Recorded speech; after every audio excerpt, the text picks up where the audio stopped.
खरात प्रकरणामध्ये पहिल्या दिवसापासूनची माझी भूमिका ठाम आणि स्पष्टपणाची होती। खरातच्या कोणत्याही आर्थिक व्यवहाराशी, जमिनीमधल्या पार्टनरशिपशी दुरान्वयी माझा संबंध नव्हता। मी कधी कोणत्या महिलेला खरातकडे घेऊन गेले नाही, ना माझा आक्षेपार्ह फोटो व्हिडिओ होता।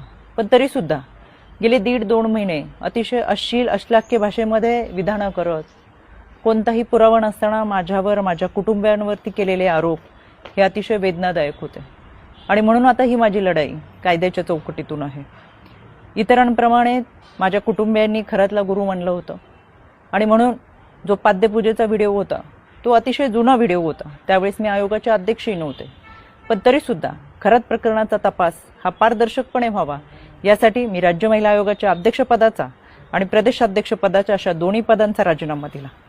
तरीसुद्धा ज्या पद्धतीची चिखलफेक झाली, एआयचा वापर करून ज्या पद्धतीचे व्हिडिओ बनवले गेले आणि सातत्याने बदनाम करण्याचं षडयंत्र जे रचलं गेलं, त्याच्यासाठीची ही लढाई कायद्याच्या चौकटीतून।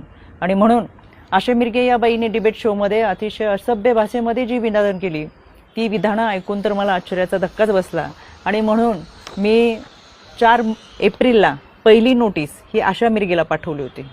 कायद्यापासून पळ काढताना स्वतःचा बचाव करण्यासाठी या बाईने ही नोटीस स्वीकारली नाही, म्हणून पोस्ट ऑफिसच्या माध्यमातून 2दा ही नोटीस परत घरी पाठवली। एकूण 3 वेळा नोटीस पाठवली गेली, पण ही नोटीस या बाईने स्वीकारली नाही। अनक्लेम म्हणून ही नोटीस परत आली आणि म्हणून मला माझगाव कोर्टातून फौजदारी फिर्याद दाखल करावी लागली।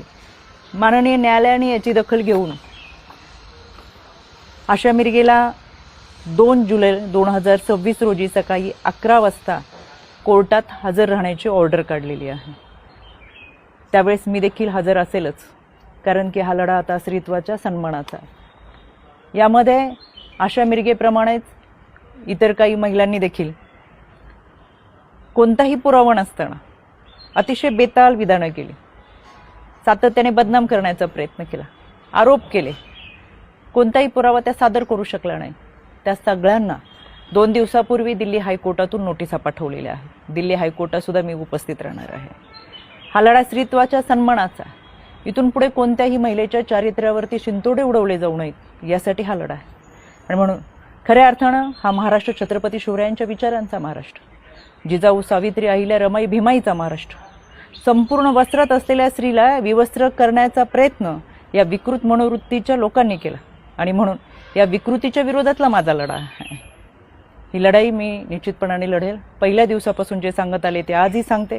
सत्य प्रखरतेने तुमच्या समोर आहे। कोणताही पुरावा नाही, कोणतेही दुष्कृत्य गैरकृत्य